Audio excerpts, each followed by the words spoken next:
Okay, I'm here with Kristyn Lisbynski, who I should say Dr. Lisbinski, who's Mhm. now doing her postdoc at Yale University. And she's a graduate of our neuroscience program from 2013. And I'm just going to ask her a few questions and have her describe some of her experiences now in her career and also and how some of the influences of the neuroscience program. So good morning, Kristyn. I just want to ask you, if you could describe briefly what you're doing now and sort of how you got to that point. Sure. Yeah, so as Dr. Waldeck said, I'm currently a postdoctoral fellow at Yale University in the Department of Neuroscience. I started this journey as an undergraduate at Scranton, where I majored in neuroscience and philosophy. I then went to graduate school at West Virginia University, where I did my Ph.D. in neurobiology, and I studied neuromodulation of olfactory sensory neuroscience, and then moved to my current position. So the journey there, I definitely, as a senior, did not necessarily anticipate that I would have made it into a PhD program, but we can talk about that, the winding journey a little bit later. Okay, thanks. So yeah, maybe you could then talk a little bit about how your years here at the neuroscience program at the University of Scranton affected you and affected your career path. Yeah, so I started at Scranton thinking what a lot of, I think, freshmen are inspired by is I started pre-med. But I also knew that I really loved the brain, which is why I chose neuroscience. Scranton I particularly chose because they were one of the few programs at the time in the country who had a neuroscience major. I think they were ahead of the curve on that end.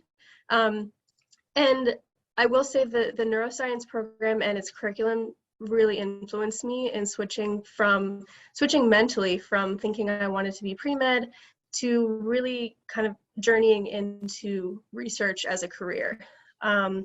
So my courses, cellular molecular neuroscience with Dr. Waldeck, I think was a light bulb kind of went off for me when I was thinking about the pathways and where along the pathway we might be able to diagnose a pathology, but really thinking about brains as circuits and connected neurons rather than just in the abstract sense that I had before.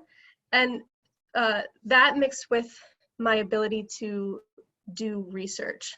And some universities, as an undergrad, you may get to be in a lab, but you may not actually be able to do the science yourself. At Scranton, I felt like I had independence, but also the support to do lab work. And that was a huge influence on me to be able to actually be in the lab. So I worked with Dr. Seed with ant neurobiology. It was the first time that I thought being a scientist could be a career. So coursework, my professors were always extremely supportive and excited. They're great lecturers. So I think those three things: coursework, very supportive professors, and my ability to be in a lab, be creative, be independent, and really grow intellectually as a scientist were the three big things that influenced me to really realize that I could do this and be a scientist as my goal in my career. Thank you. What kind of advice would you give, say, our current students or maybe even prospective students who are 18 years old and looking to college? Yeah. As an 18-year-old, I was really excited about college because I liked so many things. I loved to learn. It sounds nerdy, but I loved to learn. But I actually had kind of a hard time deciding and honing in that love of general learning to what I might want to do. It's okay if you don't know right away. If you have a lot of interest and you don't know, oh, what am I going to want to do in 5 years? That's kind of what college is for, figuring out what your passions are. I would encourage you to reach out to people who you think are doing careers that you might want to be in. That was extremely valuable to me. So I shadowed physicians, and what was fantastic, I realized it wasn't for me. And so I guess be flexible with yourself in your goals, and know that it's a journey and not like a one point destination. You may make a ton of stops along the way that you might not expect. And then once you get there, once you decide, say you decide you really like neuroscience, and then deciding what you do after college. Again, as a senior, I had a lot of interests. I wasn't sure which path I wanted to take. And really, it wasn't until late fall in my senior semester that I had really solidified in my head that I actually really wanted to do a PhD program. I think a lot of it, the reason why I didn't pursue it in the beginning was a lot of self-doubt, which is probably something a lot of you may encounter, like imposter syndrome, feeling like you're not good enough to apply to a certain program. So another piece of advice is don't take yourself out of the race before it starts. Talk to your professors, talk to your friends, talk to people also in the field.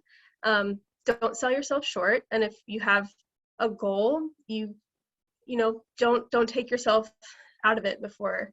Don't convince yourself you're not good enough before you apply. So yeah, the journey isn't always linear, especially with the challenges of college. Courses are hard, coursework is hard, college is hard, but remember to have fun with it, and you can find your passions along a winding path. It doesn't have to be this like, I did this step, therefore that's exactly what I'm going to do after.